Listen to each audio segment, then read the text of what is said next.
Check the type and specifications of the installation scenario before installing an AP to determine the installation method and required materials.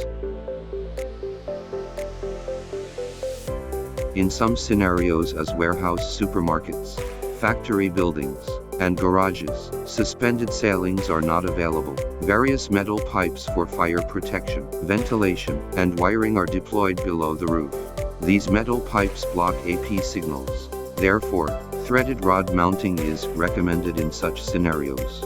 This mounting method will ensure that AP signals do not collide with metal pipes. This video provides instructions on how to mount an AP on a threaded rod.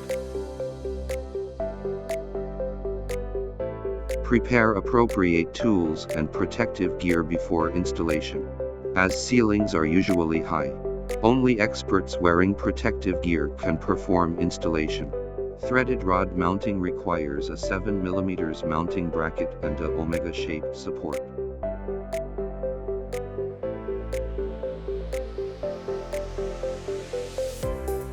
Deploy the network cable at a proper position, and then install the threaded rod on the concrete ceiling where the network cable is deployed. Secure the omega-shaped support to the rear of the 7 mm mounting bracket. Connect cables to the corresponding ports on the AP as required. Clamp the AP on the mounting bracket. Ensure that the 4 rubber feet on the rear of the AP fit into the mounting holes. Slide the AP slowly. When you hear a click sound from the release lever, the AP is properly installed. Check the installation, and request qualified commissioning personnel to power on and commission the AP.